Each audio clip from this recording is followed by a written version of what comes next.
প্রণাম বন্ধুগণ, জয় শনি মহারাজ। আপনাদের সকলকে আমাদের ধারাবাহিক কাহিনীর আসরে আন্তরিক স্বাগত জানাই। আজ আপনাদের জন্য নিয়ে এসেছি এক পবিত্র কাহিনী, যা বিশেষভাবে তাদের জন্য প্রাসঙ্গিক যারা জীবনে নানান দুঃখ, বাধা ও যন্ত্রণার মধ্যে দিন কাটাচ্ছেন। এই কাহিনী শ্রবণের মাধ্যমে জীবনের বহু দুঃখ কষ্ট লাঘব হয়। আজ শনিবার, ন্যায়ের অধিপতি ও কর্মফলের দাতা শনি মহারাজের পবিত্র দিন। আপনাদের ঘরে কি অকারণে অশান্তি বিরাজ করছে? সন্তান কি বিপথে চলে যাচ্ছে? জীবনে গড়ে তোলা কাজ বারবার ব্যর্থ হচ্ছে? তাহলে আজ রাজা চন্দ্রবীর ও রানী তারিণীর এই সত্য কাহিনী শেষ পর্যন্ত মনোযোগ দিয়ে শুনুন। এটি কোনো সাধারণ গল্প নয়, এটি এক জীবন পরিবর্তনকারী অলৌকিক ঘটনা। যেমন শনিদেবের শরণে এসে রাজা নিজের হারানো রাজ্য ও পরিবার ফিরে পেয়েছিলেন, ঠিক তেমনি এই কাহিনী শুনে আপনাদের জীবন থেকেও দুঃখ নিজে থেকেই দূর হবে। চলুন পূর্ণ ভক্তি ও বিশ্বাস নিয়ে শনি মহারাজের নাম স্মরণ করে শুরু করি। বহু প্রাচীনকালে ভারতের পবিত্র ভূমিতে কঞ্চনপুর নামে এক বিশাল ও সমৃদ্ধ নগর ছিল। কঞ্চনপুরের সৌন্দর্য ছিল স্বর্গের মতো। সেখানে বসবাসকারী মানুষজন ছিল সুখী ও সন্তুষ্ট। তাদের ক্ষেত খামার শস্যে ভরা থাকত এবং ব্যবসা বাণিজ্য ছিল সমৃদ্ধ। এই নগরের শাসক ছিলেন রাজা চন্দ্রবীর। তিনি কেবল একজন বীর যোদ্ধাই ছিলেন না, ছিলেন একজন বিচক্ষণ ও দক্ষ শাসকও। তার তরবারির শক্তির খ্যাতি ছড়িয়ে পড়েছিল 10 দিক জুড়ে। ন্যায়পরায়ণ শাসক হিসেবে তার সুনাম ছিল পার্শ্ববর্তী রাজ্যগুলিতেও। রাজা চন্দ্রবীরের কাছে কোনো কিছুর অভাব ছিল না, না ধনের, না শক্তির, না বিশাল সেনাবাহিনীর। এই বিপুল সমৃদ্ধি ও ধারাবাহিক বিজয়ের ফলে তার মনে ধীরে ধীরে এক সূক্ষ্ম অহংকার জন্ম নিতে শুরু করেছিল। তিনি ভাবতে লাগলেন, তার নিজের শক্তি ও রাজস্বই তার জীবনের মূল ভরসা। কোনো গ্রহ নক্ষত্রই তার কিচ্ছু করতে পারবে না। রাজা চন্দ্রবীরের অর্ধাঙ্গিনী ছিলেন রানী তারিণী। রানী তারিণী ছিলেন মমতা ও ধর্মপরায়ণতার এক জীবন্ত প্রতিচ্ছবি। রাজা যখন রাজকার্য ও যুদ্ধ নিয়ে ব্যস্ত থাকতেন, তখন রানী সময় কাটাতেন ঈশ্বরের উপাসনা ও দান পুণ্যের কাজে। তাদের একটি পরিপূর্ণ পরিবার ছিল। তাদের 2 পুত্র ছিল। বড় রাজপুত্রের নাম বিক্রম এবং ছোট পুত্রের নাম অভয়। এছাড়াও তাদের এক অপরূপ সুন্দর ও গুণী কন্যা ছিল, যার নাম রাজকুমারী সুমতি। উপর থেকে দেখলে মনে হতো এই রাজপরিবার অত্যন্ত সুখী ও সমৃদ্ধ। কিন্তু প্রাসাদের উঁচু প্রাচীরের আড়ালে ধীরে ধীরে এক অদৃশ্য অন্ধকার বেড়ে উঠছিল। রাজা চন্দ্রবীর অহংকার ও রাজকার্যে এতটাই নিমগ্ন হয়ে পড়লেন যে নিজের সন্তানদের প্রতি আর আগের মতো মনোযোগ দিতে পারলেন না। পিতৃশাসনের অভাব এবং অতিরিক্ত স্নেহের ফলে 2 রাজপুত্র বিক্রম ও অভয় ধীরে ধীরে ভুল পথে পা বাড়াল। প্রথম দিকে সবকিছু স্বাভাবিকই মনে হচ্ছিল। রাজপুত্রেরা বন্ধুদের সঙ্গে শিকারে যেত এবং গভীর রাত পর্যন্ত ঘরে ফিরত। যখনই রানী এই বিষয়ে রাজা চন্দ্রবীরকে কিছু বলতে চাইতেন, রাজা হেসে উত্তর দিতেন, রানী, ওরা তো ক্ষত্রিয় বংশের যুবক, যৌবনে একটু আনন্দ করাই স্বাভাবিক, তুমি অকারণে চিন্তা করছ। কিন্তু রাজা চন্দ্রবীরের এই অবহেলাই পরে বড় বিপদের কারণ হয়ে দাঁড়াল। ধীরে ধীরে রাজপুত্রদের সঙ্গদোষ বাড়তে লাগল। রাজ্যের চাটুকার ও অসৎ লোকদের প্রভাবে তারা মদ্যপান ও জুয়ার নেশায় ডুবে গেল। যে হাতে তরবারি ও শাস্ত্র ধরার কথা ছিল, সেই হাতে তারা এখন মদের পাত্র তুলতে শুরু করল। বিক্রম ও অভয় 2 ভাই দিন রাত নেশায় ডুবে থাকত। তারা নিজেদের সীমা ভুলে গেল, প্রবীণদের প্রতি শ্রদ্ধাবোধ হারিয়ে ফেলল এবং রাজকার্য থেকেও সম্পূর্ণ দূরে সরে গেল। মহলের ভেতরে আর বেদ মন্ত্রের ধ্বনি শোনা যেত না, শোনা যেত কেবল মদের আসরের কোলাহল। এই দৃশ্য দেখে রানী তারিণীর হৃদয়ে ভারাক্রান্ত হয়ে উঠত। তিনি একান্তে কাঁদতেন। যখনই তিনি পুত্রদের বোঝানোর চেষ্টা করতেন, নেশায় মত্ত পুত্রেরা উল্টো নিজের মাকেই অপমান করত। রাজা চন্দ্রবীর এসব সংবাদ পেলে ক্রুদ্ধ হতেন, কিন্তু পুত্র স্নেহের কারণে কঠোর শাস্তি দিতে পারতেন না। তিনি ভাবতেন সময়ের সঙ্গে সব ঠিক হয়ে যাবে, কিন্তু তিনি বুঝতে পারেননি সময় ভালো কিছু নিয়ে আসছে না, বরং ভয়াবহ বিপদ ধীরে ধীরে এগিয়ে আসছে। এদিকে রাজা আরেকটি বিষয় নিয়ে গভীর চিন্তায় ছিলেন। তা হল তার কন্যা রাজকুমারী সুমতি। সুমতি ছিল সর্বগুণসম্পন্ন। তার সৌন্দর্যের খ্যাতি চারদিকে ছড়িয়ে পড়েছিল। সে গৃহকর্মে পারদর্শী এবং নীতিতে অটল ছিল। তবুও অজানা কোনো কারণে তার উপর যেন গ্রহদোষ ভর করেছিল। বিয়ের প্রস্তাব ঠিক হলেও বারবার ভেঙে যেত। যখনই কোনো ভালো রাজ্য থেকে সম্পর্ক আসত, কথাবার্তা প্রায় পাকা হয়ে যেত, কিন্তু শেষ মুহূর্তে কোনো না কোনো কারণে তা ভেঙে পড়ত। কিন্তু শেষ মুহূর্তে সর্বদা কোনো না কোনো বাধা এসে দাঁড়াত। কখনো বরের পক্ষ থেকে অস্বীকৃতি জানানো হতো, আবার কখনো এমন কোনো ঘটনা ঘটত যে পুরো সম্পর্ক ভেঙে পড়ত। রাজা চন্দ্রবীর তার কন্যার বিবাহ সম্পন্ন করতে বহু প্রচেষ্টা করেছিলেন। তিনি দেশ বিদেশের রাজাদের আমন্ত্রণ পাঠিয়েছিলেন, স্বয়ংবর অনুষ্ঠানের সুচিন্তিত পরিকল্পনাও করেছিলেন, কিন্তু সবই ব্যর্থ হয়ে যায়। রাজকুমারী সুমতির বয়স বাড়ছিল আর সমাজে নানা আলোচনা শুরু হয়ে গিয়েছিল। মানুষ বলতে শুরু করেছিল রাজার পাপের শাস্তি তার কন্যার উপর প্রবলভাবে প্রতিফলিত হচ্ছে। কন্যার বিয়ে না হওয়া এক পিতার জন্য সবচেয়ে বড় দুঃখের বিষয়। এই দুঃখের ভার রাজা চন্দ্রবীরের হৃদয়ে পাথরের মতো চাপা পড়েছিল। মহলের পরিবেশ ক্রমেই বিষাক্ত হয়ে উঠেছিল। দুই যুবক পুত্র বিক্রম ও অভয় মত্ততায় ডুবে থাকত, আর বিয়ের যোগ্য কন্যা বাড়িতে বসে অপেক্ষা করত। রানী তারিণী দিন রাত উপাসনায় নিমগ্ন ছিলেন, যেন পরিবারে আসা এই বিপত্তি দূর হয়ে যায়। একদিন শনিবার ছিল। রানী তারিণী তার কক্ষে বসে শনিদেবের মননরত্ন করছিলেন। সেই সময় একটি দাসী এসে জানালো যে রাজগুরু মহর্ষি বেদব্যাস আগমন করেছেন। রাজগুরুর আগমন সাধারণ কোনো ঘটনা নয়। রানী তৎক্ষণাৎ উঠে রাজগুরুর অভ্যর্থনার জন্য চললেন। রাজা চন্দ্রবীরও তার দরবার ত্যাগ করে রাজগুরুর কাছে পৌঁছালেন। রাজগুরুর মুখে গভীর চিন্তার ছাপ দেখা যাচ্ছিল। তিনি রাজাকে আশীর্বাদ দিলেন, কিন্তু তার চোখে স্পষ্টভাবে উদ্বেগ দেখা যাচ্ছিল। রাজা চন্দ্রবীর প্রশ্ন করলেন, গুরুদেব, আজ হঠাৎ আপনার আগমন কেন? কি বিশেষ কোনো উদ্দেশ্য আছে? রাজগুরু গভীর কণ্ঠে বললেন, রাজন, আমি তোমার এবং তোমার রাজ্যের ভবিষ্যৎ নিয়ে গভীরভাবে চিন্তিত। আমি তোমার গ্রহগুলোর গতি বিশ্লেষণ করেছি। এতদিন তোমার সময় শুভ ছিল, যার ফলে তুমি এই অসীম সম্পদ ও খ্যাতি অর্জন করেছ। কিন্তু এখন গ্রহগুলোর গতি পরিবর্তিত হচ্ছে। রাজন, শনিদেব এবং তার সঙ্গীরা তোমার জীবনে ক্ষতি আনতে চলেছে। তোমার উপর এবং তোমার বংশের উপর শনিদেবের শত্রু দৃষ্টি পড়তে যাচ্ছে। রাজা চন্দ্রবীর, যিনি নিজের বাহুবলের অহংকারে নিমগ্ন ছিলেন, এই কথা শুনে সামান্য হেসে ফেললেন। রাজা চন্দ্রবীর বললেন, গুরুদেব, আপনি তো জানেন আমার রাজকোষে এত বিপুল ধন আছে যে আমি যে কোনো বিপদ কিনে নিতে পারি। আমার সেনাবাহিনী এত শক্তিশালী যে আগামীকালকেও আমি যুদ্ধের আহ্বান জানাতে পারি। গ্রহ নক্ষত্রের গতি আমাকে কি ক্ষতি করতে পারবে? রাজগুরু রাজা চন্দ্রবীরের এই অহংকারপূর্ণ বাক্য বুঝতে পারলেন। তিনি গম্ভীর কণ্ঠে সাবধান করে বললেন, সতর্ক থাকুন রাজন, আপনার কথায় সংযম রাখুন। শনিদেব কর্মফলের বিধাতা। তিনি ধন বা সেনাবাহিনী দেখেন না, তিনি শুধু মানুষের কর্ম বিচার করেন। শনিদেবের দৃষ্টিপাত হলে দরিদ্র ব্যক্তি রাজা হয়ে ওঠে, আর রাজা দারিদ্র্যের শিকার হয়। আপনার পুত্রদের পথভ্রষ্ট হওয়া এবং কন্যার বিবাহে বিলম্ব এসব আসন্ন বিপদের পূর্ব লক্ষণ। এখনও সময় আছে। আপনার অহংকার ত্যাগ করুন এবং শনিদেবের শরণ নিন।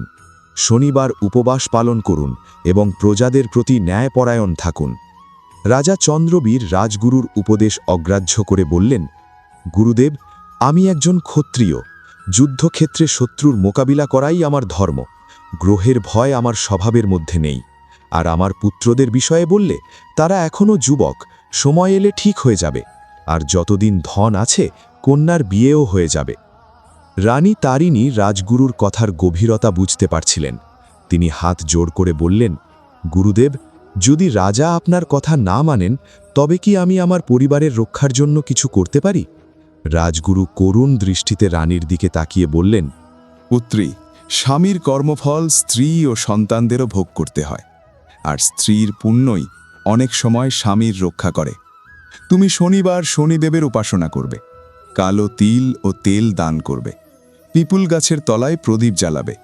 হয়তো তোমার পুণ্যের ফলে এই বিপদের তীব্রতা কিছুটা কমবে। তবে মনে রেখো, রাজা চন্দ্রবীরের অহংকারই শেষ পর্যন্ত তাদের সর্বনাশের কারণ হবে। এই কথা বলে রাজগুরু সেখান থেকে বিদায় নিলেন। রাজা চন্দ্রবীর তার উপদেশকে হাসি তামাশায় উড়িয়ে দিলেন, কিন্তু রানীর হৃদয়ে এক অশুভ আশঙ্কা বাসা বাঁধল। সেই সন্ধ্যায় রাজা তার প্রাসাদে এক বিশাল উৎসবের আয়োজন করলেন। নিজের গর্ব প্রদর্শনের জন্য তিনি মদ্যপান ও নৃত্যের আসর বসালেন। রাজপুত্র বিক্রম ও অভয় আগেই মত্ত হয়ে সেই উৎসবে উপস্থিত হলেন। দেশ বিদেশের অতিথি ও সামন্তরা সভায় আসন গ্রহণ করেছিলেন। মদের নেশায় বড় রাজপুত্র বিক্রম এক প্রবীণ মন্ত্রীকে চরম অপমান করলেন। তিনি মন্ত্রীর মাথা থেকে পাগড়ি ছুঁড়ে ফেললেন এবং কটু ভাষায় কথা বললেন। মুহূর্তের মধ্যে পুরো সভা স্তব্ধ হয়ে গেল।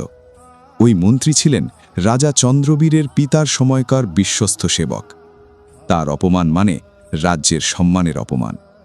রাজা চন্দ্রবীর সব দেখেও পুত্র স্নেহে চুপ থাকলেন। পরিস্থিতি সামাল দিতে তিনি বললেন, এটি একটি ভুল হয়েছে, ছেলেটি নেশাগ্রস্ত ছিল, আপনারা তাকে ক্ষমা করুন। কিন্তু অপমানে ক্ষুব্ধ হয়ে সেই বৃদ্ধ মন্ত্রী চোখের জলে অভিশাপ দিয়ে বললেন, রাজন, আজ তুমি পুত্র মোহে একজন বৃদ্ধের অপমান সহ্য করছ। মনে রেখো, একদিন এই পুত্রই তোমার সর্বনাশের কারণ হবে। আজ তুমি ন্যায়কে হত্যা করলে, ন্যায়ের দেবতা তোমাকে কখনো ক্ষমা করবেন না। মন্ত্রী চলে গেলেও উৎসব চলতেই থাকল, কিন্তু প্রাসাদের বাতাসে তখন অশুভ সংকেত ভাসছিল। সেই রাতেই রাজপুত্র অভয় জুয়ার আসরে রাজ্যের এক গুরুত্বপূর্ণ অংশের রাজস্ব হারিয়ে ফেলল। পরদিন সকালে যখন এই সংবাদ রাজা চন্দ্রবীরের কানে পৌঁছল, তখন তার পায়ের নিচের মাটি যেন সরে গেল। কিন্তু এটুকুই শেষ ছিল না, এটি ছিল কেবল শুরু। পরদিন শনিবার, রানী তারিণী ভোরে পূজার থালা হাতে নিয়ে মন্দিরে যাওয়ার প্রস্তুতি নিচ্ছিলেন। হঠাৎ প্রাসাদের ফটকে হইচই শুরু হল। রাজা চন্দ্রবীর নিজের কক্ষ থেকে বেরিয়ে এসে দেখলেন এক দরবারি দৌড়ে আসছে। হাঁপাতে হাঁপাতে সে বলল, মহারাজ, অশুভ ঘটনা ঘটেছে, আমাদের রাজকোষে চুরি হয়েছে। তখন রাজা চন্দ্রবীর ক্রুদ্ধ হয়ে চিৎকার করে উঠলেন, আর কি হয়েছে, স্পষ্ট করে বলো। দুয়ারপালের কণ্ঠ ভয়ে কাঁপছিল। সে বলল, মহারাজ, এটি কোনো বাইরের চোরের কাজ নয়, ছোট রাজপুত্রের বন্ধুদের হাতেই এই কাণ্ড ঘটেছে, আর রাজপুত্র নিজেও এতে সম্মতি দিয়েছিল। এই কথা শুনে রাজা নিজের কানে বিশ্বাস করতে পারলেন না। যে রাজকোষ নিয়ে তিনি এত গর্ব করতেন, সেই কোষাগারে তার নিজের সন্তানই লুটপাট চালিয়েছে। এই ধাক্কা সামলানোর আগেই রণনিবাস দিক থেকে কান্নার শব্দ ভেসে এলো। এক দাসী ছুটে এসে জানালো, মহারাজ, রাজকুমারী সুমতির জন্য পাশের রাজ্য থেকে যে বিয়ের প্রস্তাব এসেছিল এবং যা প্রায় নিশ্চিত হয়ে গিয়েছিল, তারা সেই সম্পর্ক ভেঙে দিয়েছে। তারা বলেছে যে পরিবারে পুত্র মদ্যপ ও জুয়ারি, সেই পরিবারে তারা কন্যা দিতে পারে না। এই কথা শুনে রাজা চন্দ্রবীর ধপ করে সিংহাসনে বসে পড়লেন। রাজগুরুর ভবিষ্যৎবাণী তার কানে প্রতিধ্বনিত হতে লাগল। শনিদেবের অশুভ দৃষ্টি পড়তে চলেছে। একই দিনে পুত্রের কলঙ্ক, বিপুল ধনহানি এবং কন্যার বিয়ে ভেঙে যাওয়া, এগুলি মোটেই সাধারণ ঘটনা নয়। রানী তারিণী চোখে জল নিয়ে রাজা চন্দ্রবীরের কাছে এসে বললেন, স্বামী, এখনও সময় আছে। রাজগুরু যা বলেছিলেন তা সত্যি হচ্ছে। এটি শনিদেবের ক্রোধ। আসুন আমরা দুজনে মিলেই ক্ষমা প্রার্থনা করি। কিন্তু রাজার অহংকার তখনও পুরোপুরি চূর্ণ হয়নি। ক্রোধে অগ্নিশর্মা হয়ে তিনি বললেন, না, এগুলো কেবল কাকতালীয় ঘটনা। আমি রাজা, সব ঠিক করে দেব। ওদের বন্ধুদের কঠোর শাস্তি দেব, আবার নতুন করে সম্বন্ধ খুঁজে আনব। আমাকে কোনো গ্রহের সামনে মাথা নত করতে হবে না। রাজা চন্দ্রবীরের এই একগুঁয়েমি তাকে ধ্বংসের দিকেই ঠেলে দিচ্ছিল। শনিদেব যেহেতু ন্যায়ের অধিপতি, তাই অহংকারই তার প্রথম লক্ষ্য হয়। সেদিনও রাজা উপাসনা করেননি, বরং ক্রোধে অন্ধ হয়ে তিনি পুত্রদের মারতে তরবারি তুলে নিলেন। মুহূর্তের মধ্যে প্রাসাদে তোলপাড় শুরু হয়ে গেল। পিতা পুত্রের প্রাণ নিতে উদ্যত, আর পুত্র পিতার বিরুদ্ধে অস্ত্র ধরতে প্রস্তুত। এই ভয়াবহ দৃশ্য দেখে রানী তারিণী অচেতন হয়ে মাটিতে লুটিয়ে পড়লেন। রানী মাটিতে পড়তেই প্রাসাদের প্রধান ফটকে হঠাৎ প্রচণ্ড ঝড় উঠল। আকাশ কালো মেঘে ঢেকে গেল। দিনের আলো থাকলেও চারদিকে রাতের মতো ঘোর অন্ধকার নেমে এলো। এটি কোনো সাধারণ ঝড় ছিল না, এটি ছিল রাজা চন্দ্রবীরের জীবনে আসন্ন মহাবিপদের পূর্বলক্ষণ। প্রাসাদের বাইরে সেই তীব্র ঝড় কিছু সময় পরে থেমে গেল, কিন্তু রাজা চন্দ্রবীরের জীবনে শুরু হওয়া ঝড় তখন আরও ভয়াবহ রূপ নিতে শুরু করেছে। সেই রাতেই যখন রাজা তরবারি হাতে পুত্রদের শাস্তি দিতে ছুটে আসছিলেন, তখন রাজপুত্র বিক্রম ও অভয় পিতার মুখোমুখি হওয়ার সাহস না করে পালিয়ে যাওয়াই শ্রেয় মনে করল। তারা শূন্য হাতে যায়নি, পালানোর সময় তারা রান্নাঘর থেকে বহু মূল্যবান অলংকার লুট করে নিল এবং অশ্বশালা থেকে সবচেয়ে দ্রুতগামী ঘোড়াগুলিও নিয়ে গেল। পরদিন ভোরে সূর্য উঠলেও কঞ্চনপুরের রাজপ্রাসাদ যেন শ্মশানের মতো নীরব ও বিষণ্ণ হয়েছিল। রাজা চন্দ্রবীর সারা রাত এক ফোঁটা ঘুমোতে পারেননি। তার অহংকার এখন উন্মত্ত ক্রোধে পরিণত হয়েছে। তিনি সিংহাসনে বসেছিলেন, তার চোখ রক্তিম হয়ে উঠেছিল এবং মুঠো শক্ত করে বাঁধা ছিল। রানী তারিণী তখন কন্যা সুমতি পক্ষে ছিলেন। ভাঙা বিয়ের প্রস্তাব আর ভাইদের কলহে সুমতি খাবার ও জল ত্যাগ করেছিল। ঠিক সেই সময় এক দাসী ছুটে এসে আরও এক দুঃসংবাদ দিল। মহারাজ, শহরের প্রধান ব্যবসায়ী ও সওদাগররা দরবারে প্রবেশের অনুমতি চাইছেন। তারা অত্যন্ত ক্ষুব্ধ। রাজা রাগে ফুঁসে উঠে বললেন, তাদের ভেতরে পাঠাও, দেখি কে এসেছে যে রাজ দরবারে এমন আতঙ্ক ছড়াচ্ছে। দরবার বসানো হলো। শহরের শীর্ষ ব্যবসায়ীরা প্রবেশ করলেন। তাদের মুখে আগের মতো সম্মান ছিল না, বরং দাবি আর ক্ষোভের ছাপ স্পষ্ট ছিল। সবচেয়ে বড় সওদাগর এগিয়ে এসে বললেন, মহারাজ, ক্ষমা করবেন, কিন্তু এখন আর সবকিছু সহ্য করা আমাদের পক্ষে সম্ভব নয়। আপনার দুই পুত্র, রাজপুত্র বিক্রম ও অভয়, আমাদের কাছ থেকে লক্ষ লক্ষ সোনার মুদ্রার ঋণ নিয়েছিল। তারা রাজমুদ্রা ব্যবহার করে আমাদের কাছ থেকে টাকা নিয়েছে এবং তা জুয়ায় উড়িয়ে দিয়েছে। এখন তারা প্রাসাদ থেকে পালিয়ে গেছে, তখন আমাদের টাকা কে ফেরত দেবে? আমরা আমাদের হিসাব চাই। রাজা চন্দ্রবীর স্তম্ভিত হয়ে গেলেন। তিনি জানতেন পুত্ররা বিপথে চলে গেছে, কিন্তু তারা এত বড় ঋণ নিয়েছে তা তিনি জানতেন না। রাজা কোষাধ্যক্ষকে ডেকে বললেন, তাদের যা হিসাব রয়েছে তা শাহী খাজানায় থেকে পরিশোধ করা হোক। আমি চাই না যে আমার বংশে কোনো ঋণ থেকে যাক। কোষাধ্যক্ষ কাঁপতে কাঁপতে সামনে এসে রাজার পদতলে মাথা নত করল। মহারাজ, ভয়াবহ ঘটনা ঘটেছে। রাজপুত্ররা শুধু বাইরে ঋণ নেননি, গত কিছু মাসে তারা শাহী খাজানাতেও প্রবেশ করেছে। তারা জাল নথি বানিয়ে খাজানার একটি বড় অংশ ফাঁকা করে দিয়েছে। খাজানায় এতটুকু ধন অবশিষ্ট নেই যে সেনার বেতনও দেওয়া যায় না। সওদাগরদের ঋণ পরিশোধ দূরের কথা।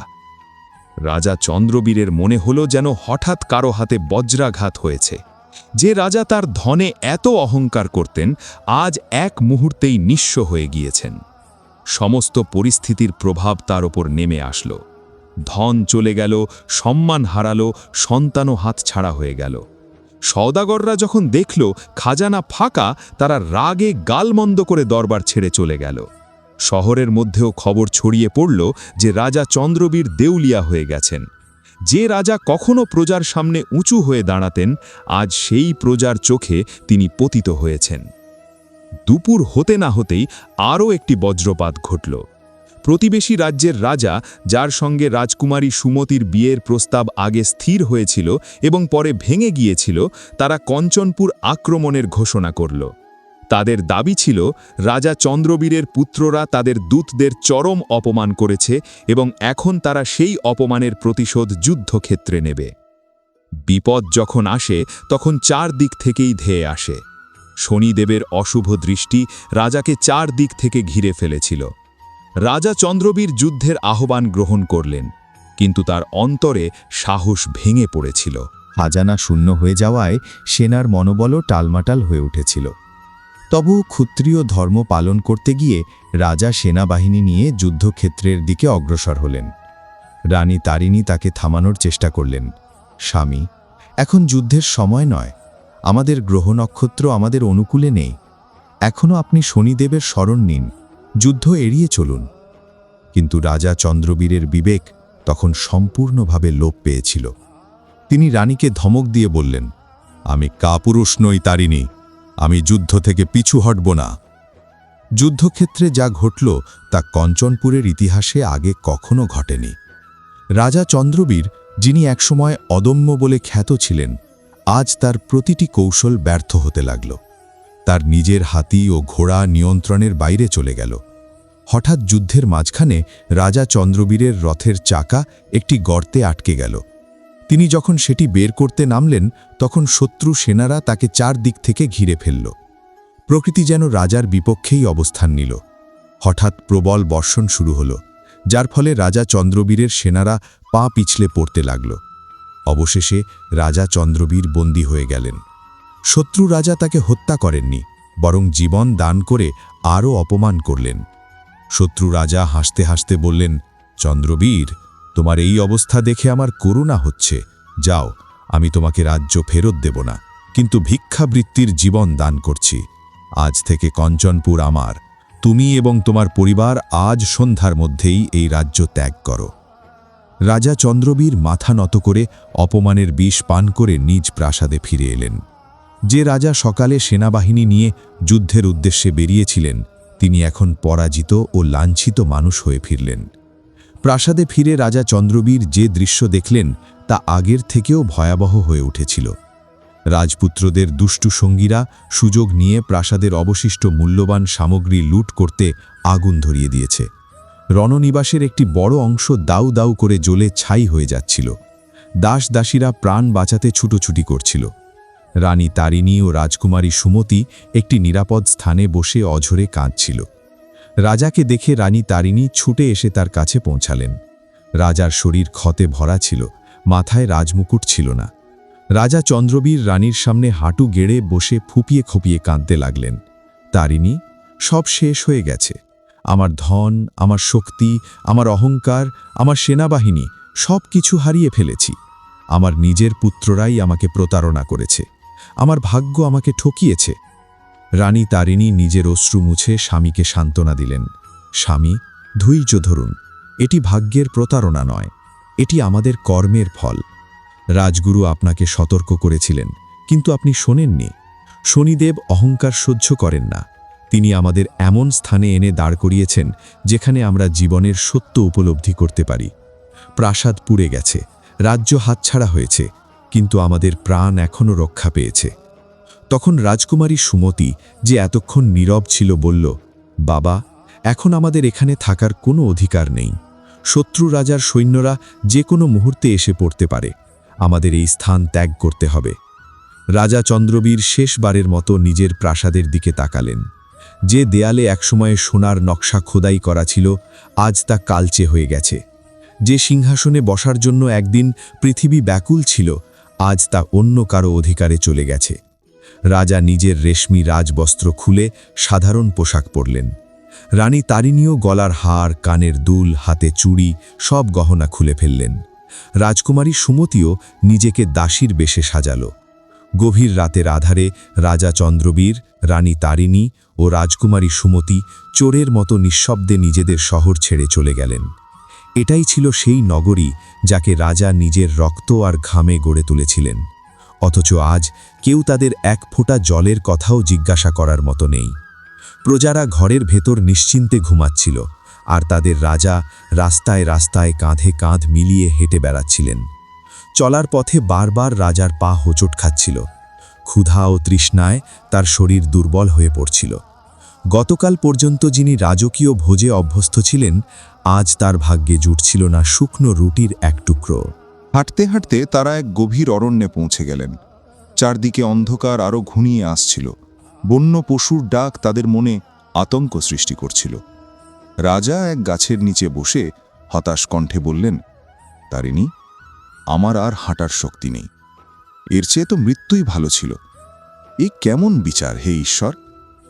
রানী তারিণী স্বামীর মাথা নিজের কোলে রেখে শান্ত কণ্ঠে বললেন, স্বামী, ঈশ্বরকে দোষ দিও না। এটা শনিদেবের পরীক্ষা। তিনি যেমন কঠোর শাস্তি দেন, তেমনি ভুল স্বীকার করলে দয়া ও করুণাও দেখান। এখন আমাদের পরীক্ষা চলছে। ধৈর্যের সঙ্গে এটি সহ্য করতেই হবে।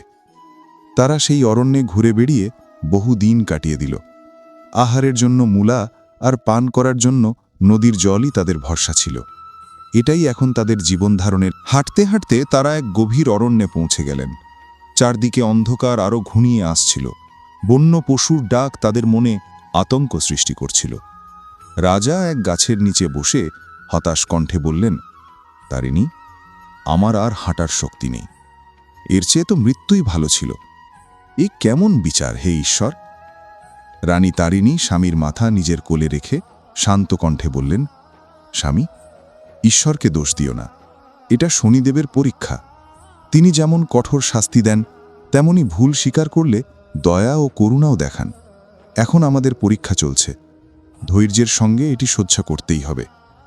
তারা সেই অরণ্যে ঘুরে বেড়িয়ে বহু দিন কাটিয়ে দিল। আহারের জন্য মূলা আর পান করার জন্য নদীর জলই তাদের ভরসা ছিল। এটাই এখন তাদের জীবনধারণের একমাত্র উপায়। রাজকুমারী সুমতি, যিনি একসময় ফুলের শয্যায় ঘুমাতেন, আজ তাকে কঠিন পাথরের ওপর শুতে হচ্ছিল। মেয়ের এই কষ্ট দেখে রাজা চন্দ্রবীরের হৃদয় বারবার ভেঙে যাচ্ছিল। প্রতিটি মুহূর্তে তিনি নিজের ভুল উপলব্ধি করছিলেন। রাজগুরুর কথা তার মনে বারবার ফিরে আসছিল। শনিদেব ধনবানকেও নিঃস্ব করে দিতে পারেন, আবার নিঃস্বকেও ধনবান করে তুলতে পারেন। একদিন চলতে চলতে তারা এক শহরের কাছাকাছি পৌঁছলেন, যার নাম ছিল চন্দনপুর। ক্ষুধার জ্বালা তাদের প্রাণকে নিঃশেষ করতে চলেছিল। রাজা ভাবলেন, যদি কোনোভাবে কাজ মেলে অন্তত পরিবারকে কিছু খাওয়ানো সম্ভব হবে। রাজা চন্দ্রবীর, যিনি একসময় দান এবং সামর্থ্যে অগ্রগণ্য ছিলেন, আজ নিজেকে খাবারের আশায় একজন সাধারণ ব্যবসায়ীর দোকানে খুঁজে পেলেন। ব্যবসায়ী রাজাকে দেখে প্রথমে মনে করলেন, নিশ্চয়ই এটা কোনো শ্রমিক। তিনি জিজ্ঞাসা করলেন, কি কাজ করতে পারবেন? রাজা গম্ভীর কণ্ঠে উত্তর দিলেন, আমি কিছুই জানি না। শুধু আমাকে এবং আমার পরিবারকে খানিকটা খাবার দিন। ব্যবসায়ী সম্মত হলেন। আমার কাছে কাঠ কাটার জায়গা আছে। সারাদিন কাজ করলে সন্ধ্যায় খাবার এবং সামান্য অর্থ পাবেন। রাজার চোখ থেকে অশ্রু বিন্দু বিন্দু পড়তে লাগল। সেই হাতগুলো, যেগুলো আগে শুধুই তরবারি ও রাজদণ্ড ধরত, আজ কুড়াল ধরতে বাধ্য। কিন্তু পেটের ক্ষুধা এবং পরিবারের দায়বদ্ধতা তাকে ধৈর্য ধরতে বাধ্য করল।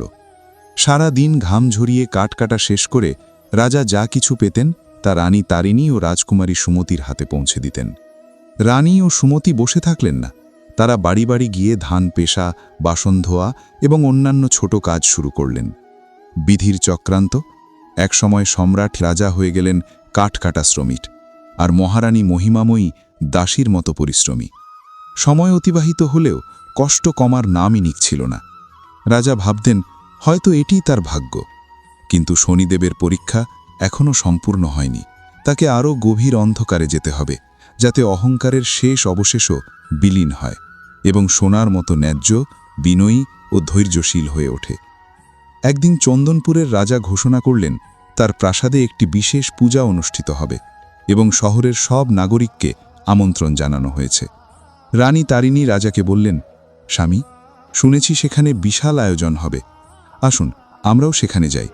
হয়তো সেখানে কোনো শনিদেবের মন্দির থাকবে। আমরা তার কাছে ক্ষমা চাইতে পারব। প্রথমে রাজা চন্দ্রবীর দ্বিধায় পড়ে গেলেন, কিন্তু কিছুক্ষণ চিন্তা করে শেষ পর্যন্ত তিনি সম্মতি দিলেন। তিনজনেই ছেঁড়া জীর্ণ পোশাক পরে রাজপ্রাসাদের মহোৎসবের দিকে রওনা দিলেন।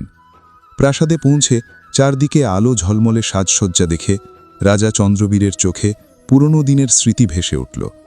একসময় এমন আয়োজন তিনি নিজেই করতেন। বুকের ভেতর কষ্ট চেপে তিনি এক কোণে গিয়ে চুপচাপ বসে পড়লেন। ঠিক তখনই এমন একটি ঘটনা ঘটল যা তার জীবনে আরেকটি গভীর সংকট ডেকে আনল। চন্দনপুরের রাজা পূজার জন্য একটি অমূল্য হার রেখে দিয়েছিলেন। হঠাৎ সেটি নিখোঁজ হয়ে যায়। প্রকৃতপক্ষে হারটি একটি কাঠের খুঁটিতে ঝুলছিল, আর একটি চিল উড়ে এসে সেটি নিয়ে যায়। কিন্তু কেউ সেই দৃশ্য প্রত্যক্ষ করেনি। লোকজন শুধু দেখল সেই কাঠের খুঁটির পাশে রাজা চন্দ্রবীর দাঁড়িয়েছিলেন। মুহূর্তেই চারদিকে চোর চোর বলে চিৎকার শুরু হলো। সিপাহীরা ছুটে এসে রাজা চন্দ্রবীরকে পাকড়াও করল। রাজা অসহায়ভাবে চিৎকার করলেন, আমি চোর নই, আমি একজন রাজা। কিন্তু তার ছেঁড়া পোশাক ও ক্লান্ত চেহারা দেখে সবাই হেসে উঠল। এই ভিখারি নাকি রাজা?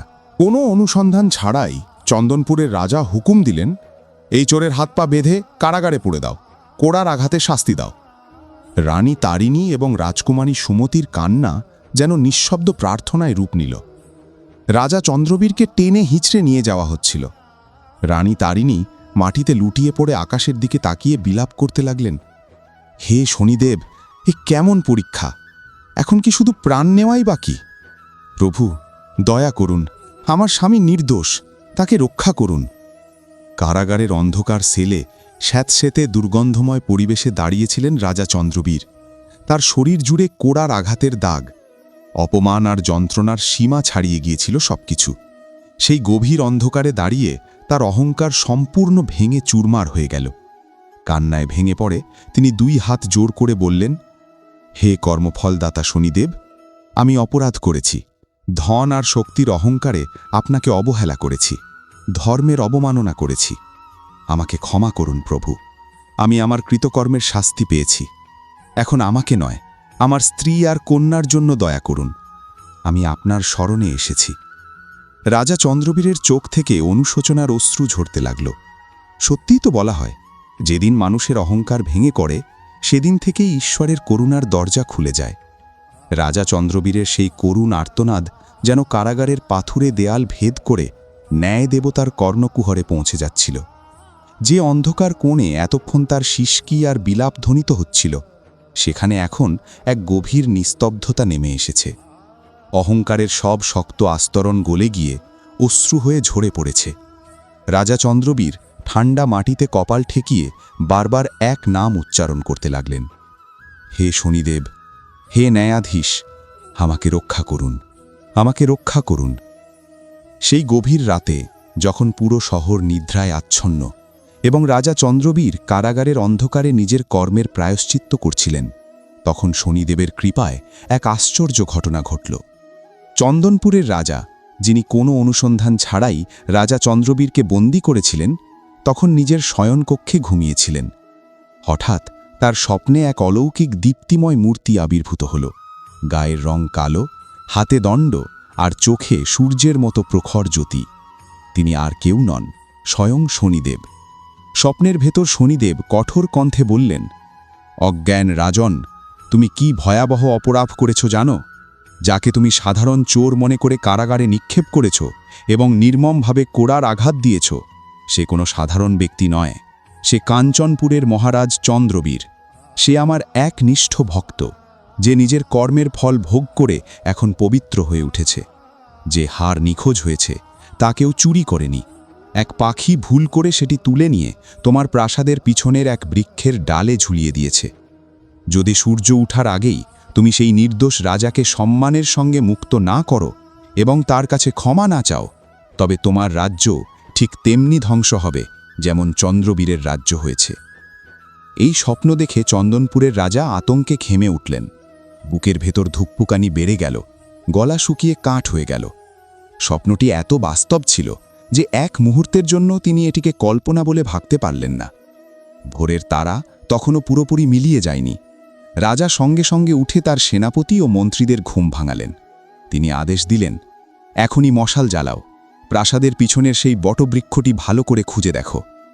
সেনারা কিছুই বুঝতে পারছিল না, তবুও রাজা আদেশ দিয়েছেন। তারা মশাল হাতে দ্রুত ছুটে চলল। বড় গাছের কাছে পৌঁছে উপরে তাকালে সবার চোখ বিস্ময়ে বট হয়ে গেল। সত্যি, সেই মূল্যবান নবরত্ন হারটি গাছের এক উঁচু শাখায় আটকে ঝুলছিল, আর কাছেই একটি চিলের বাসা দেখা যাচ্ছিল।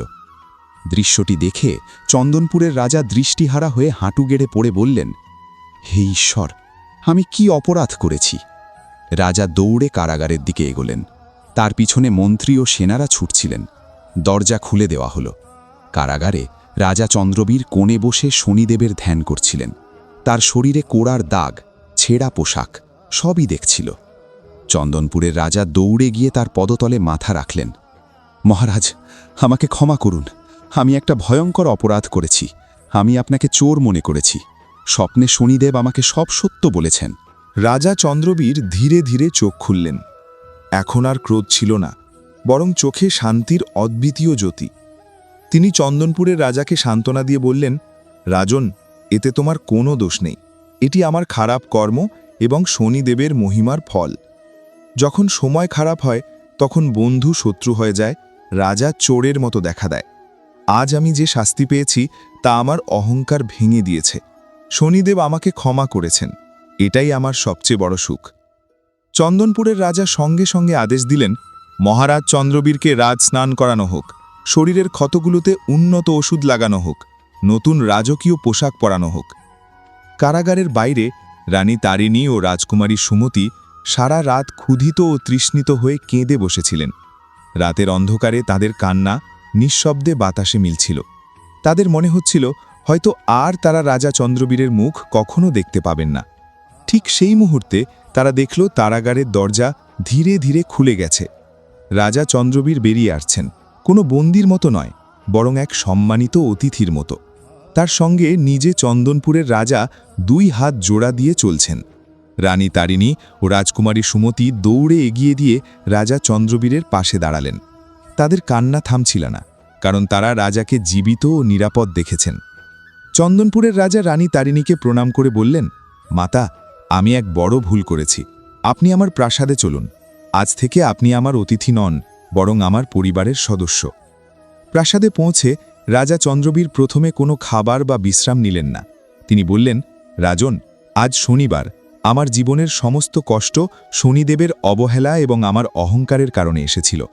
আজ যখন তার কৃপায় আমার কপাল থেকে কলঙ্ক দূর হয়েছে, আমি প্রথমে তার যথাযথ পূজা করতে চাই। আমি চাই আপনি এবং আপনার প্রজারা এই মহিমা দেখুন। চন্দনপুরের রাজা সঙ্গে সঙ্গে শহরে ঘোষণা পাঠিয়ে দিলেন যে আজ রাজপ্রাসাদে শনিদেবের মহাপূজা অনুষ্ঠিত হবে। রাজা চন্দ্রবীর ও রানী তারিণী স্নান করে কালো পোশাক পরলেন। তারা মাটি দিয়ে শনিদেবের মূর্তি তৈরি করলেন। কালো তিল, তেল, কালো কাপড়, লোহার পেরেক এবং নীল ফুল সংগ্রহ করা হলো। রাজা চন্দ্রবীর পণ্ডিতদের ও প্রজাদের সামনে তার জীবন কাহিনী শোনালেন। তিনি বললেন, কিভাবে ধন ও ক্ষমতার মোহে তিনি ধর্মকে ভুলে গিয়েছিলেন, কিভাবে তার পুত্ররা বিপথগ্রস্ত হয়েছিল এবং কিভাবে তার সব কিছু হারিয়ে গিয়েছিল। তিনি আরও বললেন, হে প্রজাগণ, আমার এই অবস্থা থেকে শিক্ষা গ্রহণ করুন। কখনোই আপনার শক্তি এবং সম্পত্তির অহংকার করবেন না। শনিদেবকে সন্তুষ্ট করতে আপনার অনেক ধনদৌলতের প্রয়োজন নেই। তারা শুধু ভাবনা, ধৈর্য এবং বিনয়ের প্রতি আকৃষ্ট হন। যে ব্যক্তি শনিবার অশ্বত্থ বৃক্ষের তলায় প্রদীপ প্রজ্বলন করে, দিন দিন দরিদ্রকে দান করে এবং পিতামাতার সেবা করে, শনিদেব তাকে সোনার মতো উজ্জ্বল রাজা বানিয়ে দেন। এরপর রাজা চন্দ্রবীর ও রানী তালিনী পূর্ণ বিধিবিধান মেনে শনিদেবের পূজা সম্পন্ন করলেন। তারা শনি চালিসা পাঠ করলেন এবং শেষে করজোড়ে ক্ষমা প্রার্থনা জানালেন। হে ছায়াপুত্র, হে সূর্যপুত্র, জেনে বা না জেনে আমাদের দ্বারা যে কোনো পাপ সংঘটিত হয়ে থাকলে তা ক্ষমা করুন প্রভু। যেমন আপনি আমার মান রক্ষা করেছেন, তেমনি এই কাহিনী শোনার ও বলার মাধ্যমে সকল ভক্তের মনোবাসনা পূর্ণ করুন। যখন পূজা সমাপ্ত হল এবং আরতি শেষ করা হলো, তখন প্রসাদ বিতরণ শুরু হলো। সমগ্র পরিবেশ শনিদেবের জয়ধ্বনিতে মুখরিত হয়ে উঠল। ঠিক সেই সময় রাজপ্রাসাদের দ্বারে এক বিস্ময়কর ঘটনা ঘটল। এক দূত দৌড়ে এসে দরবারে প্রবেশ করল। সে চন্দনপুরের রাজা ও রাজা চন্দ্রবীরকে প্রণাম করে বলল, মহারাজ, এক শুভ সংবাদ এবং এক আশ্চর্য সংবাদ এসেছে। রাজা চন্দ্রবীর জিজ্ঞাসা করলেন, বলো দূত, কি সংবাদ? দূত বলল, মহারাজ, সীমান্ত অঞ্চল থেকে খবর এসেছে যে 2 যুবক অত্যন্ত শোচনীয় অবস্থায় প্রাসাদের বাইরে দাঁড়িয়ে কাঁদছে। তারা বলছে তারা কাঞ্চনপুরের রাজপুত্র বিক্রম ও অভয়। তারা আপনাদের সঙ্গে সাক্ষাৎ করতে চায়। এ কথা শুনে রানী তারিণীর মমতা ভরা হৃদয় কেঁপে উঠল। রাজা চন্দ্রবীর সঙ্গে সঙ্গে তাদের দরবারে আনতে আদেশ দিলেন। কিছুক্ষণ পরে সেই 2 যুবককে উপস্থিত করা হলো। তাদের চেহারা চেনার উপায় ছিল না। পোশাক ছেঁড়া, শরীর ক্ষীণ, মুখে গভীর অনুশোচনা আর দুঃখের ছাপ স্পষ্ট। এরা সেই রাজপুত্র যারা একসময় নেশায় মাতাল হয়ে নিরীহদের অপমান করত। আজ তারা দুজনেই হাঁটু গেড়ে বাবা মায়ের পদতলে লুটিয়ে পড়ল। বিক্রম কান্নায় ভেঙে পড়ে বলল, বাবা, আমাদের ক্ষমা করুন, আমরা ভুল পথে চলে গিয়েছিলাম। যে ধন নিয়ে আমরা পালিয়েছিলাম, পথে ডাকাতরা তা লুট করে নিয়েছে। আমাদের সেই অসৎ বন্ধুরাই আমাদের সঙ্গে প্রতারণা করে প্রাণনাশের চেষ্টা করেছিল। আমরা পথে পথে ঘুরে শ্রম করেছি, ভিক্ষা করে পেট ভরিয়েছি। এখন আমরা বুঝেছি পিতামাতা ও ধর্ম ছাড়া মানুষের কোনো অস্তিত্ব নেই। আপনি আমাদের যে কোনো শাস্তি দিন, তবুও আমাদের আপনার কাছ থেকে দূরে সরাবেন না। রাজা চন্দ্রবীর দেখলেন যে তার পুত্রদের অহংকারও এখন সম্পূর্ণভাবে বিলীন হয়ে গেছে। শনিদেব কেবলমাত্র রাজাকে সংশোধন করেননি, বরং তার সন্তানদেরও সঠিক পথ দেখিয়ে দিয়েছেন। রাজা চন্দ্রবীর তাদের দুজনকে তুলে নিয়ে হৃদয়ের গভীর থেকে আলিঙ্গন করলেন। রানী তারিণীও তাদের বুকে টেনে নিলেন। পুরো দরবার এই মিলন দৃশ্য দেখে আবেগে ভেসে উঠল। কিন্তু এই অলৌকিক ঘটনা এখানেই শেষ হয়নি। যখন শনিদেব বরকত দেন, তখন আকাশও যেন আনন্দে ফাটিয়ে দেয়। ঠিক সেই মুহূর্তে কঞ্চনপুর থেকে এক নতুন বার্তাবাহক দরবারে প্রবেশ করল। ধুলোমাখা, ক্লান্ত, অথচ গুরুত্বপূর্ণ সংবাদ নিয়ে সে রাজা চন্দ্রবীরের পদতলে মাথা রাখল। মহারাজ, সে বলল, জয় হোক, আমি কঞ্চনপুর থেকে শুভ সংবাদ এনেছি। রাজা বিস্ময়ে জিজ্ঞাসা করলেন, কঞ্চনপুর তো আর আমাদের নয়, সেখানে কিভাবে শুভ সংবাদ হতে পারে? বার্তাবাহক গভীর নিঃশ্বাস নিয়ে বলল, না মহারাজ, এটি একটি অলৌকিক ঘটনা। যে শত্রু কঞ্চনপুরে অধিকার প্রতিষ্ঠা করেছিল এবং আপনাকে অপমান করে তাড়িয়ে দিয়েছিল, তার সঙ্গে অঘটন ঘটেছে। গত রাতে সে মদ্যপানে মাতাল হয়ে নিজের সেনাপতিকে অপমান করেছে। এর ফলে সেনারা বিদ্রোহ শুরু করেছে। প্রজা, যারা আপনার চলে যাওয়ার পর থেকে দুঃখিত ছিল, তারা বিদ্রোহে অংশ নিয়েছে। শত্রু রাজা ভয় পেয়ে পালিয়েছে। এখন কঞ্চনপুরের সিংহাসন খালি। প্রজা ও মন্ত্রীবর্গ আপনাকে ফিরে আসতে এবং রাজ্য শাসন করতে চায়। দরবারে গভীর নীরবতা নেমে গেল। কেউ বিশ্বাসই করতে পারছিল না যে এক সত্যিকারের পূজা এবং অন্তর থেকে ওঠা অনুশোচনার ফলে ভাগ্য সম্পূর্ণভাবে পরিবর্তিত হয়ে যেতে পারে। রাজা চন্দ্রবীরের চোখে অশ্রু ঝরতে লাগল। তিনি হাত জোড় করে আকাশের দিকে তাকিয়ে বললেন, প্রভু, আপনার লীলা অতুলনীয়। আপনি আমাকে মাটিতে মিশিয়ে দিয়েছেন, যাতে আমি আবার নতুন করে সত্যিকারের মানুষ হয়ে উঠতে পারি। রাজা চন্দ্রবীর গভীরভাবে বললেন, তুমি আমার সব কিছু কেড়ে নিয়েছিলে প্রভু, যেন আমি তার প্রকৃত মূল্য বুঝতে পারি। আর এখন যখন আমি তোমাকে পাই, তুমি আমার পৃথিবীও ফিরিয়ে দিয়েছ। চন্দনপুরের রাজা সম্মান জানিয়ে বললেন, বন্ধু চন্দ্রবীর, এটি সত্যিই শনিদেবের অসাধারণ ক্ষমতা। আজ আমার চোখও খুলে গেছে। আমি নিজেই আমার সেনা নিয়ে চলে যাব এবং আপনাকে সম্মানসহ কঞ্চনপুরের সিংহাসনে পুনরায় বসাব। রাজা চন্দ্রবীরের হারানো সম্মান আবার ফিরে এসেছে। পুত্ররা সংশোধিত হয়েছে, রাজ্যও ফিরছে। তবুও এক চিন্তা এখনো মনকে দোলানো ছিল, রাজকুমারী সুমতির বিবাহ। যে কন্যার জন্য রাজা এত কষ্ট করেছেন, তিনি এখনও অবিবাহিতা। ঠিক সেই সময় চন্দনপুরের রাজা এগিয়ে এলেন এবং একটি প্রস্তাব দিলেন যা আনন্দকে দ্বিগুণ করে দিল। তিনি বললেন, মহারাজ চন্দ্রবীর, দুঃখের মধ্যে মানুষের ধৈর্য ও সংস্কারের পরীক্ষা হয়। আমি দেখেছি কিভাবে আপনার কন্যা সুমতি এই কঠিন পরিস্থিতিতেও তার ধর্ম ও সেবামনস্কতা ছাড়েনি। সে সত্যিই দেবীর প্রতীক। যদি আপনি সম্মত হন, আমি আমার প্রাক্তন পুত্র যুবরাজ সূর্য প্রতাপের জন্য আপনার কন্যা সুমতির হাত চাই। রাজা চন্দ্রবীর ও রানী তারিণী উচ্ছ্বাসে ভেসে উঠলেন। চন্দনপুরের রাজ্য কঞ্চনপুর থেকেও শক্তিশালী ও বৃহৎ। যে কন্যার জন্য পূর্বে সমস্ত সম্পর্ক ভেঙে যাচ্ছিল, আজ তার জন্য একটি সম্রাট রাজ্যের প্রস্তাব এসেছে। এটি ছিল শনিদেবের দয়া, যিনি সুমতির ধৈর্য ও ধ্যানের ফল তাকে রাজকুমারী হওয়ার সৌভাগ্য দান করেছেন। রাজা চন্দ্রবীর আনন্দে এই প্রস্তাব গ্রহণ করলেন। এবার ফিরে যাওয়ার প্রস্তুতি শুরু হল। তবে রাজা চন্দ্রবীর আর সেই পুরানো রাজা ছিলেন না। তার মনোবল, চরিত্র এবং অন্তর পরিবর্তিত হয়ে এক নতুন মানসিকতার রাজা হয়ে উঠেছে। এবার রাজা চন্দ্রবীর সত্যিকার অর্থে একজন ভক্ত রাজা হয়ে উঠেছিলেন। তিনি প্রতিজ্ঞা করেছিলেন, কঞ্চনপুর ফিরে গেলে প্রথম কাজ হবে একটি বিশাল শনি মন্দির নির্মাণ করা এবং বাকি জীবন ন্যায়, ধর্ম এবং ভক্তির পথে কাটানো। চন্দনপুরের রাজা তাকে হাতি, ঘোড়া, পালকি এবং প্রচুর ধন দান করে সম্মানসহ বিদায় দিলেন। রাজকুমারী সুমতির বিয়ে ধুমধাম ও আনন্দের সঙ্গে সম্পন্ন হল। যখন রাজা চন্দ্রবীর তার পরিবার এবং সংশোধিত পুত্রদের সঙ্গে কঞ্চনপুরের সীমানায় পৌঁছালেন, তখন পুরো প্রজা ফুলের বৃষ্টি দিয়ে তাদের স্বাগত জানাল। কঞ্চনপুরের সেই প্রাসাদ, যা কিছুদিন আগে নিঃস্ব, ধ্বংসপ্রাপ্ত এবং অন্ধকারময় ছিল, আজ আবার আলোতে ভরপুর হতে চলল। তবে এবার প্রাসাদের ভিত্তি আর অহংকারের উপর নির্মিত হয়নি, বরং এটি ছিল ভক্তি, সততা এবং বিশ্বাসের উপর স্থাপিত। রাজা চন্দ্রবীর সিংহাসনে বসে প্রথম আদেশ দিলেন, আমার রাজ্যে যেন কেউ অভুক্ত না থাকে। প্রতি শনিবার শনিদেবের কাহিনী পাঠ এবং প্রসাদ বিতরণের আয়োজন হোক। এইভাবে শনিদেবের কৃপায় রাজা চন্দ্রবীরের শুকিয়ে যাওয়া বাগান আবার নতুন করে ফুটে উঠল।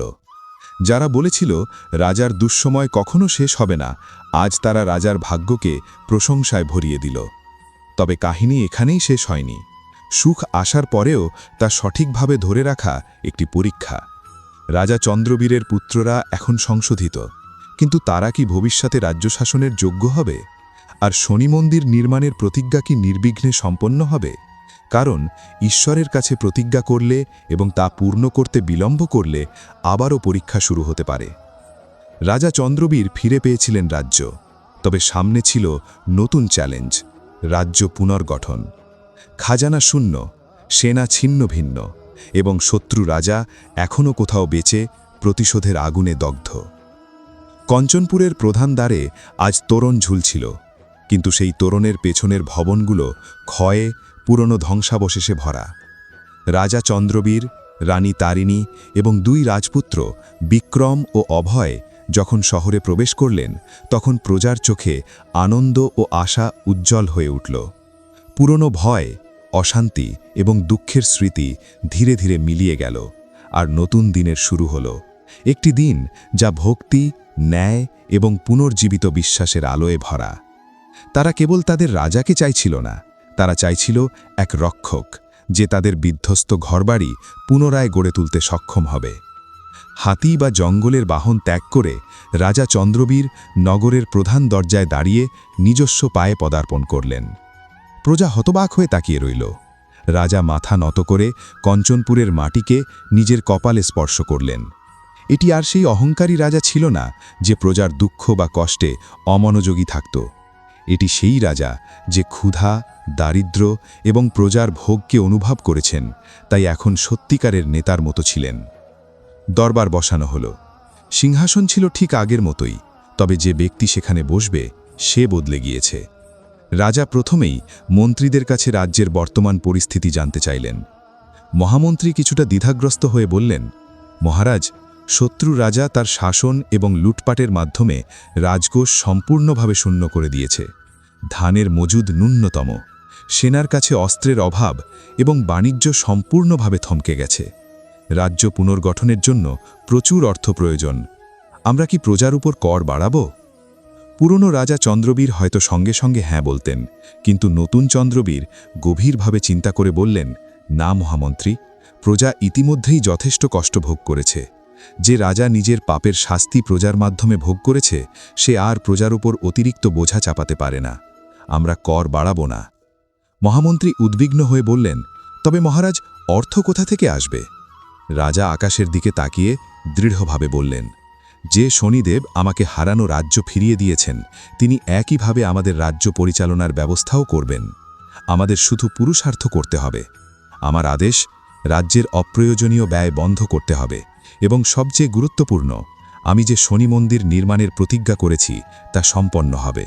মহলের পূর্ব দিকে শনিদেবের মহিমান্বিত মন্দির নির্মাণ করা হবে। সেই সময়ে রাজপুত্র বিক্রম ও অভয় এগিয়ে এলেন। হাত জোড় করে তারা বলল, বাবা, আমরা অপরাধী, আমরা ভুল করেছি, আমরা শনিদেবের এবং আপনার শিক্ষাকে অবহেলা করেছি, আমাদের ক্ষমা করুন।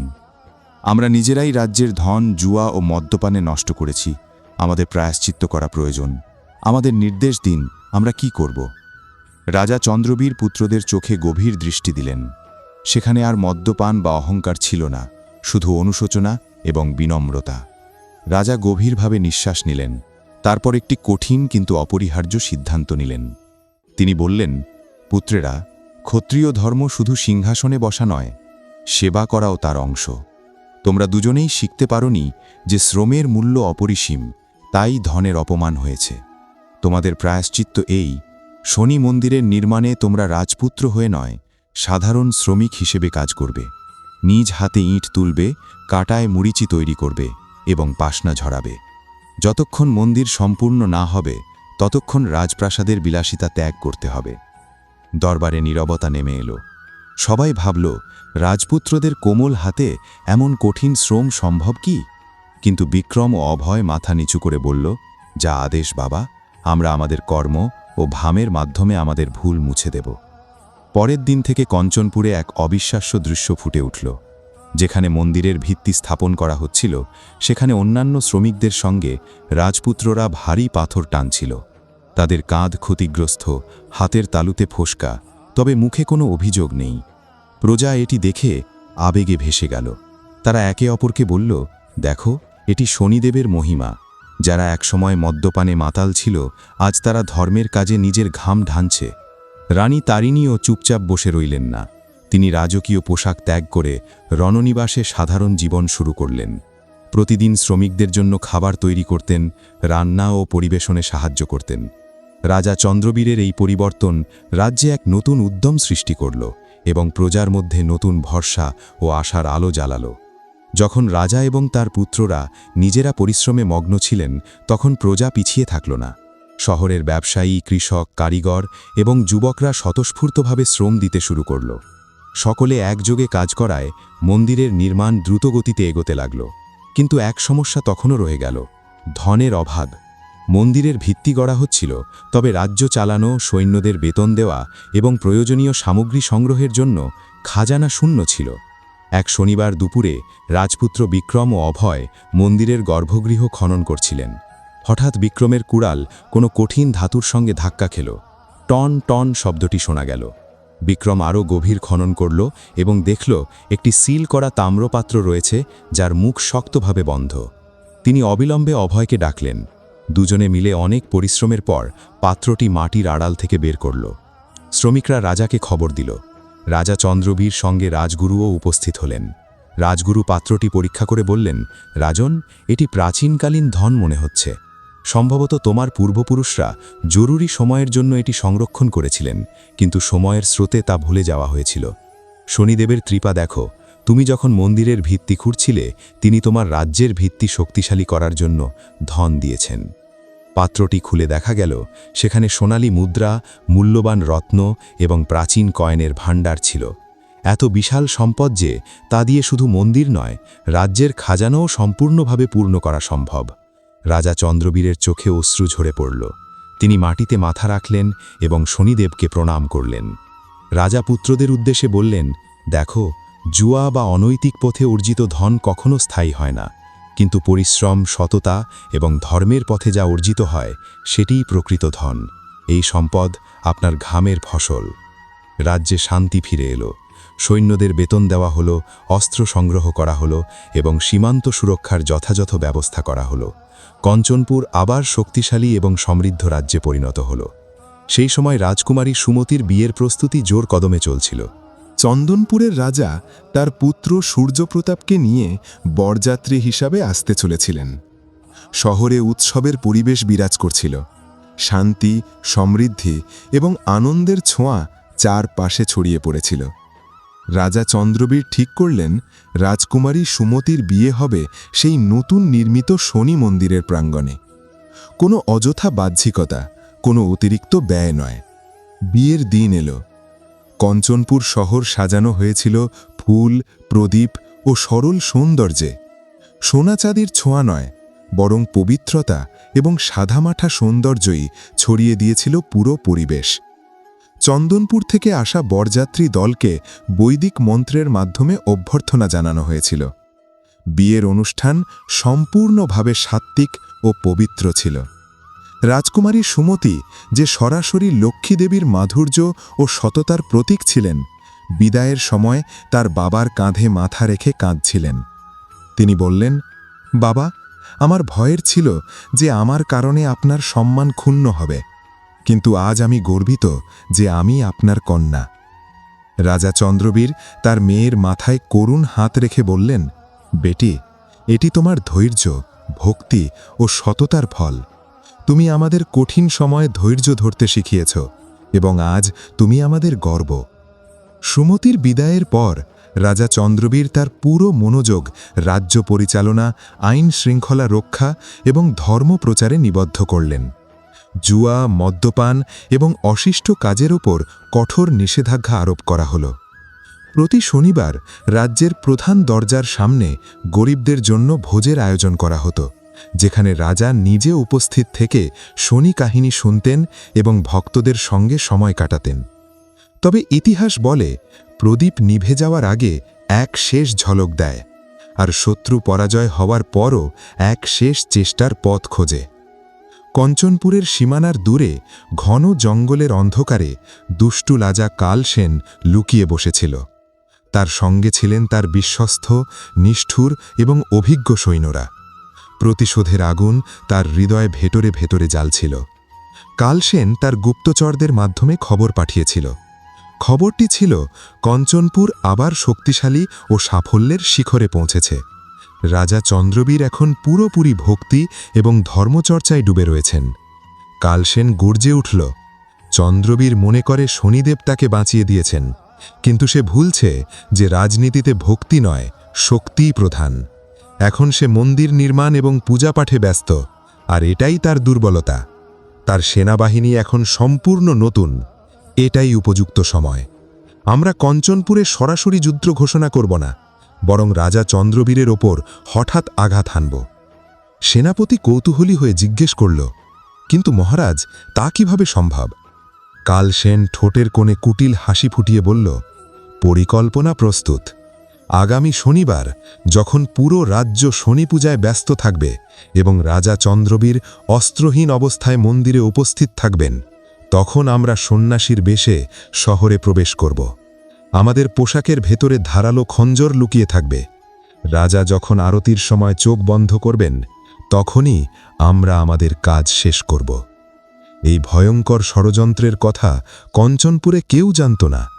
রাজা, রানী এবং রাজপুত্ররা নিশ্চিন্ত ছিলেন। তাদের মনে হচ্ছিল দুঃসময়ে চিরতরে বিদায় নিয়েছে। শনিবার এলো। সদ্য নির্মিত শনি মন্দিরে বিশেষ উৎসবের আয়োজন করা হয়েছিল। রাজা চন্দ্রবীর ঘোষণা করেছিলেন, আজ শনিদেবের একটি সোনালী মূর্তি প্রতিষ্ঠা করা হবে। হাজার হাজার প্রজা মন্দির প্রাঙ্গণে জড়ো হয়েছিল। চারদিকে আনন্দ আর ভক্তির আবহ। নিরাপত্তা ব্যবস্থা ছিল, কিন্তু সন্ন্যাসী ও সাধুদের প্রবেশে কোনো বাধা ছিল না, কারণ রাজা সাধুদের প্রতি গভীর শ্রদ্ধা রাখতেন। সেই সুযোগেই ভিড়ের মধ্যে গেরুয়া বসনধারী, কপালে তিলক আঁকা প্রায় 50 জন লোক ঢুকে পড়ল। বাইরে থেকে তারা সাধু মনে হলেও চোখে ছিল না ভক্তি, ছিল কুটিলতা। তারা ছিল কালসেন এবং তার বিশ্বস্ত সৈন্যদল। ধীরে ধীরে তারা এগিয়ে এসে রাজা চন্দ্রবীরের কাছাকাছি পৌঁছে গেল। রাজা তখন বেদির সামনে বসেছিলেন। তার পাশে রানী তারিণী এবং 2 রাজপুত্র। চারপাশ মুখরিত ছিল ওম শনি চরণায় নমঃ মন্ত্রধ্বনিতে। কালসেন, যে এক বৃদ্ধ সন্ন্যাসীর ছদ্মবেশে ছিল, খুব কাছে পৌঁছে গেল। তার কমণ্ডলের নিচে সে লুকিয়ে রেখেছিল একটি বিষ মাখানো ধারালো খঞ্জর। মুহূর্তের অপেক্ষা, রাজা চোখ বন্ধ করলেই ইতিহাস বদলে যাবে। কালসেন মনে মনে ভাবছিল, আর সামান্য সময়, তারপর এই পুরো রাজ্য আমার দখলে। পূজা তখন শেষ পর্যায়ে পৌঁছে গেছে। রাজগুরু গভীর কণ্ঠে বললেন, রাজন, এখন আরতির সময়, দয়া করে উঠে দাঁড়ান এবং শনিদেবের ধ্যান করুন। রাজা চন্দ্রবীর উঠে দাঁড়ালেন। তিনি চোখ বন্ধ করলেন। তার সমস্ত মনোযোগ ঈশ্বরের চরণে নিবদ্ধ হয়ে গেল। ঠিক সেই মুহূর্তে কালসেন তার পোশাকের ভেতর থেকে ধারালো খঞ্জর বের করে রাজার পিঠে আঘাত করার জন্য হাত তুলল। কিন্তু সে ভুলে গিয়েছিল, যাকে স্বয়ং দণ্ডনায়ক শনিদেব রক্ষা করেন, তার ক্ষতি করার শক্তি কারও নেই। ঠিক যখন কালসেন আঘাত হানতে উদ্যত হল, মন্দিরের গম্বুজের চূড়ায় বসে থাকা এক বিশাল কালো কাক, শনিদেবের বাহন, এক ভয়ঙ্কর কাঁও কাঁও শব্দ করে নিচে ঝাঁপিয়ে পড়ল। সে সোজা কালসেনের চোখে ঠোঁট দিয়ে আঘাত করল। কালসেন যন্ত্রণায় আর্তনাদ করে চিৎকার করে উঠল। তার হাত কেঁপে গেল। লক্ষ্যভ্রষ্ট হয়ে খঞ্জরটি রাজা চন্দ্রবীরের পিঠে না গিয়ে পাশে রাখা একটি বিশাল পিতলের ঘণ্টায় আছড়ে পড়ল। সঙ্গে সঙ্গে টং টং শব্দে পুরো মন্দির কেঁপে উঠল। ঘণ্টার শব্দে রাজা চন্দ্রবীর চোখ খুললেন। তিনি দেখলেন এক সন্ন্যাসীর বেশধারী ব্যক্তি চোখে হাত চেপে ধরে চিৎকার করছে এবং তার হাত থেকে খঞ্জর মাটিতে পড়ে গেছে।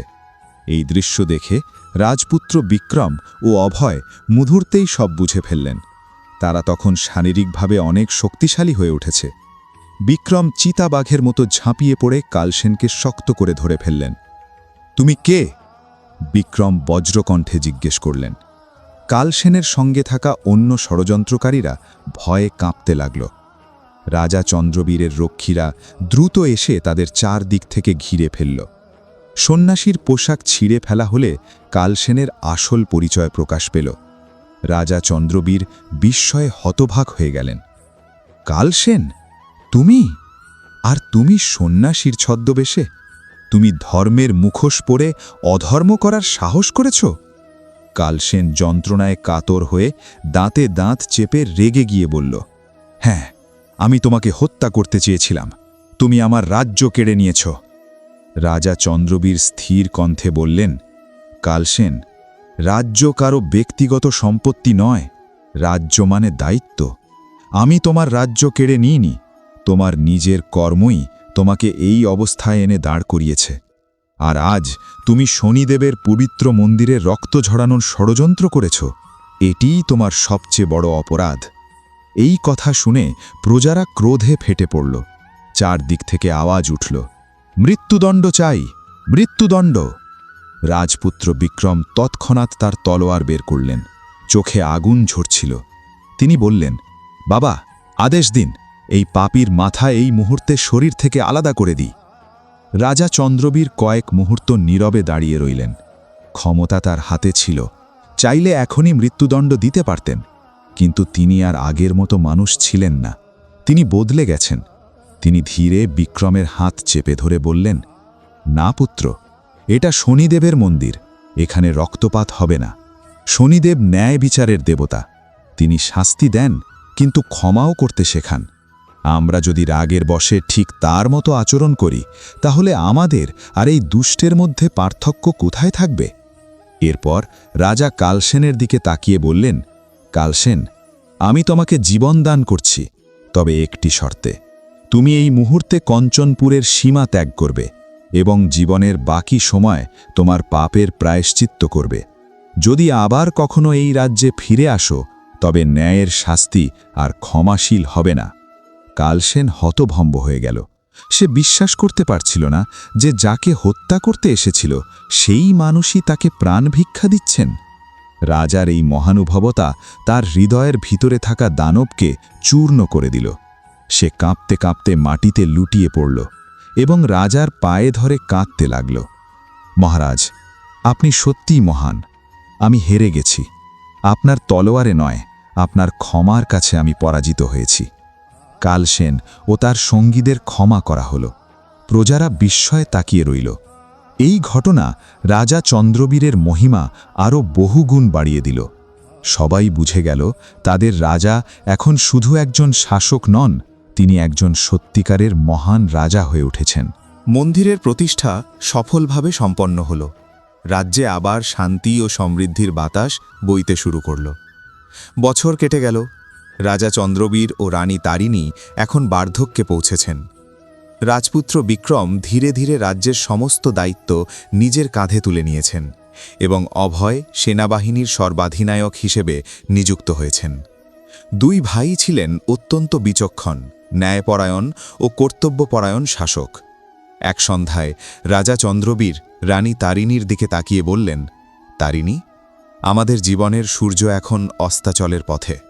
আমরা সুখ দেখেছি, দুঃখের গভীর অন্ধকারও দেখেছি, আবার ঈশ্বরের অসীম কৃপাও অনুভব করেছি। এখন আমার মনে হচ্ছে রাজ্যের ভার পুরোপুরি বিক্রমের হাতে তুলে দিয়ে আমরা দুজন একসাথে বনবাসে গিয়ে ভজন সাধনায় সময় কাটাই। রানী তারিণী কোমল হাসি দিয়ে বললেন, স্বামী, আমি তো সব সময় আপনার পথের সঙ্গী। আপনি যেখানে যাবেন আমি সেখানেই থাকব। এক মহা সমারোহ অনুষ্ঠানের মাধ্যমে রাজা চন্দ্রবীর নিজের মুকুট খুলে পুত্র বিক্রমের মাথায় পরিয়ে দিলেন। তিনি শুধু একটি উপদেশ দিলেন, পুত্র, মনে রেখো, মুকুটের ওজন মাথায় নয়, দায়িত্বে থাকে। রাজা থেকে বড় ধর্ম এবং ধর্ম থেকে বড় ন্যায়। কখনো কোনো নির্দোষের চোখে জল আসতে দিও না। আর শনিদেবের পূজা ও শনিব্রত কখনো অবহেলা করো না। বিক্রম গভীর শ্রদ্ধার সঙ্গে পিতার উপদেশ গ্রহণ করলেন। এরপর রাজা চন্দ্রবীর ও রানী তারিণী রাজকীয় পোশাক ত্যাগ করে সাধারণ বস্ত্র পরিধান করলেন এবং বনবাসের পথে রওনা হলেন। তাদের মুখে এমন এক প্রশান্তি ছিল যা পৃথিবীর কোনো ধন সম্পদ দিয়েও কেনা যায় না। তারা প্রমাণ করেছিলেন, মানুষ ভুল করতেই পারে, কিন্তু যদি সে সত্যিকার অর্থে অনুতপ্ত হয় এবং ঈশ্বরের শরণ নেয়, তবে তার জীবন আমূল পরিবর্তিত হতে পারে। এই কাহিনী আমাদের শিক্ষা দেয় যে অহংকারী পতনের মূল কারণ। রাজার অহংকারী একসময় তার দুঃখের উৎস হয়েছিল। কর্মই মানুষের আসল পরিচয়। শনিদেব কেবল কর্ম বিচার করেন। ভালো কর্মের ফল শুভ এবং মন্দ কর্মের ফল অশুভ। এই চিরন্তন সত্য কেউ এড়িয়ে যেতে পারে না। দর্শকবৃন্দ, এই কাহিনীর এখানেই সমাপ্তি নয়, সামনে রয়েছে আরও গুরুত্বপূর্ণ অধ্যায়। পরবর্তী পর্বে আমরা এই পূর্ণ কাহিনীর মধ্য দিয়ে শনিদেবের দেওয়া 3টি অমূল্য শিক্ষার কথা জানব, যা মানুষের জীবনের পথ সম্পূর্ণ বদলে দিতে পারে। তাই অনুরোধ, কাহিনীর সাথে যুক্ত থাকুন। প্রথম শিক্ষা: অহংকার মানুষের সবচেয়ে ভয়ঙ্কর শত্রু। রাজা চন্দ্রবীরের জীবনে একসময় ধন, শক্তি, বিশাল সেনাবাহিনী এবং অগাধ সম্মান সবই ছিল। কিন্তু যেই মুহূর্তে তিনি ভাবতে শুরু করলেন যে তার বাহুবল আর খাজানাই তার প্রকৃত রক্ষাকবচ, ঠিক সেই সময় থেকেই তার পতনের সূচনা হয়েছিল।